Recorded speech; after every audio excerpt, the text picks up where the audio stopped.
ফিরে এলাম বিরতির পর।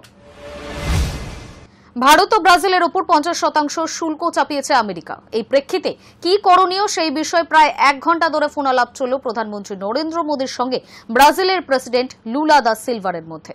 আলোচনায় দুই দেশ পারস্পরিক সহযোগিতার সিদ্ধান্ত নিয়েছে বলেই জানা যাচ্ছে। ভারতের উপরে আমেরিকা শুল্ক চাপিয়েছিল 25%। রাশিয়া থেকে তেল আমদানির জন্য মার্কিন প্রেসিডেন্ট ডোনাল্ড ট্রাম্প জরিমানা স্বরূপ আরও 25% কর আরোপ করেন। ব্রাজিলের ওপরেও আমেরিকা কর চাপিয়েছে 50%। এই প্রেক্ষিতে কি করণীয় সেই বিষয়ে প্রায় 1 ঘন্টা ধরে ফোনালাপ চলল প্রধানমন্ত্রী নরেন্দ্র মোদীর সঙ্গে ব্রাজিলের প্রেসিডেন্ট লুইস ইনাসিও লুলা দা সিলভারের মধ্যে। আলোচনায় দুই দেশ পারস্পরিক সহযোগিতার সিদ্ধান্ত নিয়েছে। সমাজ মাধ্যমে মোদী জানিয়েছে, এর আগে ব্রাজিলের প্রেসিডেন্টের সঙ্গে তার ব্রিক্স সম্মেলনে দেখা হয়েছিল। তারপরে পারস্পরিক সহযোগিতা নিয়ে ফোনালাপে ভালো আলোচনা হয়েছে। তিনি জানিয়েছেন, জ্বালানি বাণিজ্য থেকে শুরু করে স্বাস্থ্য, প্রযুক্তি, প্রতিরক্ষা সহ বিভিন্ন ক্ষেত্রে ভারত ও ব্রাজিল দুই দেশ কৌশলগতভাবে পরস্পরকে সাহায্য করতে প্রতিশ্রুতিবদ্ধ হয়েছে। মোদীর দাবি, এর ফলে দক্ষিণের দেশগুলিও উপকৃত হবে। ভারতের পক্ষ থেকে জানানো হয়েছে, মোদীর কাছে প্রথম ফোন এসেছিল ব্রাজিলের তরফে। জানা গিয়েছে, কৃষিক্ষেত্রেও দুই দেশ পরস্পরকে সহযোগিতা করবে। এছাড়াও বৈঠকে উঠে আসে বিশ্বের বিভিন্ন বিষয়ও। সমাজ মাধ্যমে ব্রাজিলের প্রেসিডেন্ট জানিয়েছে, একতরফা শুল্ক আরোপের পরে আন্তর্জাতিক অর্থনৈতিক পরিস্থিতি নিয়ে দুই দেশের মধ্যে আলোচনা হয়েছে। তার দাবি, ভারত ও ব্রাজিল দুটি ক্ষতিগ্রস্ত দেশ পরিস্থিতি মোকাবিলা করার জন্য বৃহত্তম সংহতি অন্বেষণে জোর দিচ্ছে। ব্রাজিলের প্রেসিডেন্টের দাবি, আগামী বছরের শুরুর দিকেই তিনি সেই দেশের ভাইস প্রেসিডেন্টকে নিয়ে ভারতে আসবেন। লক্ষ্য হবে মূলত বাণিজ্য। উপস্থিত থাকবেন সেই দেশের মন্ত্রী ও ব্যবসায়ীরাও। আলোচনা হতে পারে খনিজ, জ্বালানি, স্বাস্থ্য ও ডিজিটাল সংক্রান্ত বিষয় নিয়ে।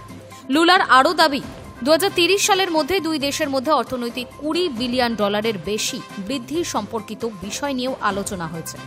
উল্লেখ্য, ব্রাজিলের ওপরে আমেরিকার শুল্ক আরোপের ঘোষণা করার পরে ট্রাম্পের সঙ্গে আলোচনার পথে হাঁটবেন না বলে আগেই জানিয়েছিলেন লুলা। তিনি জানিয়েছিলেন, ভারতের সঙ্গে আলোচনা করবেন। সেই মতোই ব্রাজিল থেকে ফোন এলো ভারতে। আলোচনা হলো পরবর্তী পদক্ষেপ নিয়ে। অন্যদিকে ভারতের ওপরে আমেরিকার অতিরিক্ত শুল্ক আরোপে ভারতের পক্ষ থেকে জানানো হয়েছিল, অতিরিক্ত এই কর আরোপ অযৌক্তিক। High news network.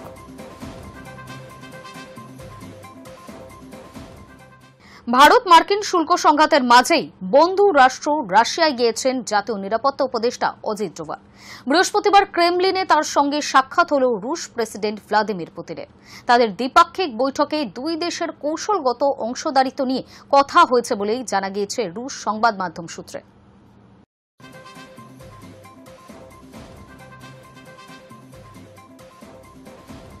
ভারত মার্কিন শুল্ক সংঘাতের মাঝেই বন্ধু রাষ্ট্র রাশিয়ায় গিয়েছেন জাতীয় নিরাপত্তা উপদেষ্টা অজিত ডোভাল। বৃহস্পতিবার ক্রেমলিনে তার সঙ্গে সাক্ষাৎ হল রুশ প্রেসিডেন্ট ভ্লাদিমির পুতিনের। তাদের দ্বিপাক্ষিক বৈঠকে দুই দেশের কৌশলগত অংশীদারিত্ব নিয়ে কথা হয়েছে বলে জানা গিয়েছে রুশ সংবাদ মাধ্যম সূত্রে। মঙ্গলবার রাতে মস্কোয় পৌঁছান অজিত ডোভাল। এই সফরের মূল উদ্দেশ্য ছিল ভারত ও রাশিয়ার দীর্ঘদিনের কূটনৈতিক সম্পর্ক আরও জোরদার করা। ভারত রুশ বাণিজ্য নিয়ে সাম্প্রতিক মার্কিন ঘোষণা এই সফরকে আরও তাৎপর্যপূর্ণ করেছে। বুধবারই মার্কিন প্রেসিডেন্ট ডোনাল্ড ট্রাম্প ভারতের ওপর 50% শুল্ক চাপানোর ঘোষণা করেছেন রাশিয়া থেকে তেল কেনার অপরাধের শাস্তি হিসেবে। এই পরিস্থিতিতে ডোভাল পুতিন বৈঠকের দিকে নজর রয়েছে কূটনৈতিক মহলে। তবে বৈঠকে কি কি বিষয়ে আলোচনা হয়েছে তা নিয়ে বিশদে এখনো পর্যন্ত কিছু জানা যায়নি। প্রসঙ্গত, ডোভালের এই সফর প্রসঙ্গে সংবাদ মাধ্যম সূত্রে জানা যাচ্ছে, রাশিয়ার সঙ্গে তেল আমদানি নিয়ে বড় চুক্তি হওয়ার সম্ভাবনা রয়েছে, যেখানে ভারতের তেল আমদানির ক্ষেত্রে আরও বেশি পরিমাণ ছাড় দিতে পারে মস্কো। আমেরিকা ভারতের ওপর শুল্ক ঘোষণার পর রাশিয়া ট্রাম্পকে বিশ্বে কোণঠাসা করার চেষ্টা চালাচ্ছে। রাশিয়ার তরফে স্পষ্ট জানানো হয়েছে, কোনো দেশের হস্তক্ষেপে ভারত রুশ সম্পর্ক দুর্বল হবে না। এদিকে আমেরিকার 50% শুল্ক চাপানোর সিদ্ধান্তের প্রতিবাদ করে দীর্ঘ বিবৃতি প্রকাশ করেছে ভারতীয় বিদেশ মন্ত্রক। সেখানে বলা হয়, গত কয়েকদিন ধরে রাশিয়া থেকে ভারতের তেল আমদানির বিষয়টিকে টার্গেট করেছে আমেরিকা। এই বিষয়ে আমরা নিজেদের অবস্থান আগেই স্পষ্ট করে দিয়েছি। বাজারের পরিস্থিতি এবং দেশের 140 কোটি মানুষের শক্তি সম্পদের চাহিদার দিকে নজর রেখে আমদানি করা হয়। অন্য বহু দেশ নিজেদের জাতীয় স্বার্থের কথা ভেবে একই কাজ করে থাকে। কিন্তু আমেরিকা কেবল ভারতের ওপরেই অতিরিক্ত শুল্ক চাপাচ্ছে। এটা যথেষ্টই দুর্ভাগ্যজনক। Hi news network.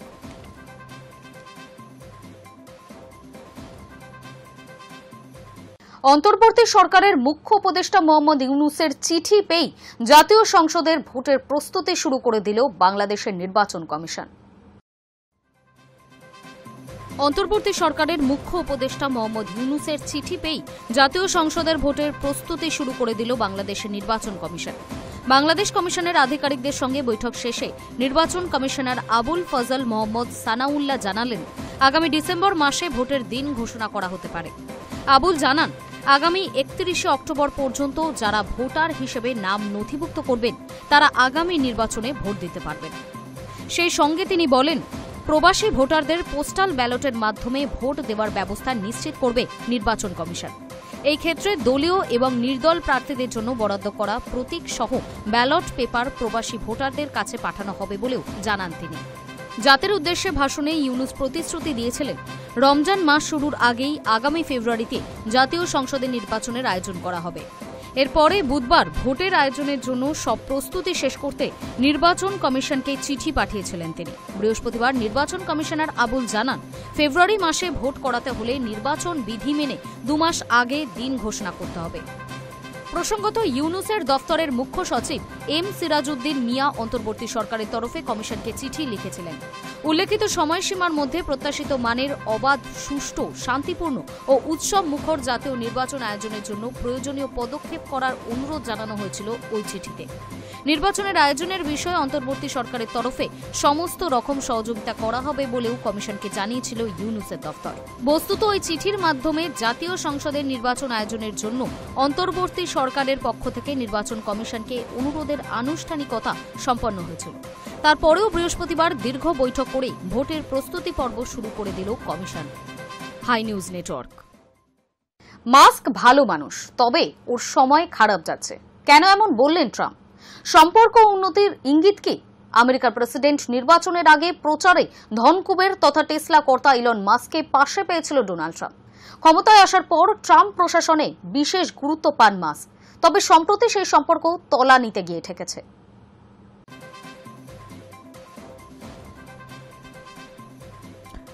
এক সময়ের বন্ধু যখন তার অন্যতম শত্রু, মাসখানেক আগে দুই বন্ধুর বিরোধ চরমে উঠেছিল। কথা হচ্ছে ইলন মাস্ক এবং ডোনাল্ড ট্রাম্পের। দুইজনের সম্পর্ক ঠেকেছিল তলানিতে, তবে পরিস্থিতি পাল্টেছে, সময় গড়িয়েছে।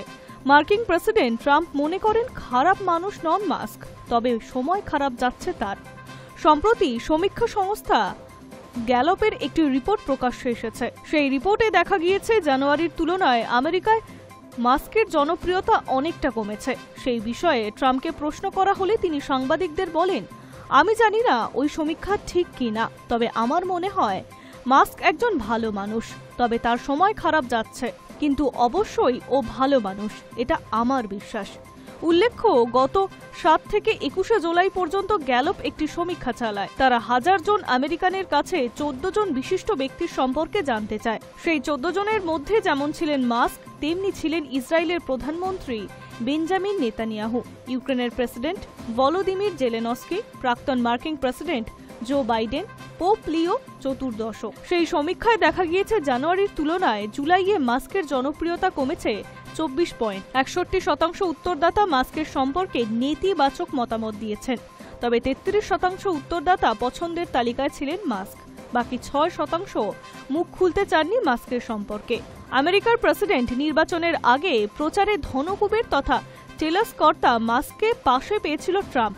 রিপাবলিকান প্রার্থীর প্রতি মাস্ক সম্পূর্ণ সমর্থন জানিয়েছিলেন, ট্রাম্পের হয়ে প্রচারও করেছেন। ক্ষমতায় আসার পর ট্রাম্প প্রশাসনে বিশেষ গুরুত্ব পান মাস্ক। তাকে প্রেসিডেন্টের বিশেষ পরামর্শদাতা হিসেবে বিনিয়োগ করা হয়েছিল। তার জন্য গড়ে দেওয়া হয় একটি আলাদা দফতর। সেই সরকারি দক্ষতা বিষয়ক দফতরের কাজে অপ্রয়োজনীয় খরচে কাটছাট করে সরকারের সাশ্রয়ের ব্যবস্থা করা হয়। ট্রাম্প এবং মাস্কের ঘনিষ্ঠতা দিন দিন বাড়ছিল, কিন্তু সম্প্রতি একটি বিলকে কেন্দ্র করে দুইজনের মধ্যে বিরোধ শুরু হয়, যে বিলকে ট্রাম্প বড় সুন্দর বলে ব্যাখ্যা করেছিলেন। প্রকাশ্যে তার সমালোচনাও শুরু করেন।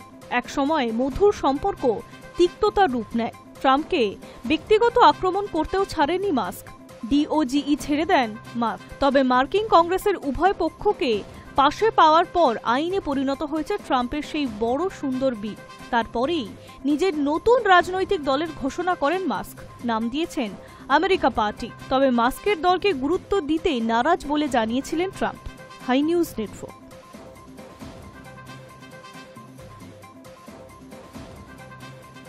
সকাল থেকে আকাশ মেঘাচ্ছন্ন, বৃষ্টি হচ্ছে একাধিক জেলায়। তবে এই বৃষ্টি থেকে এখনই রেহাই নয় বলেই পূর্বাভাস হাওয়া অফিসের।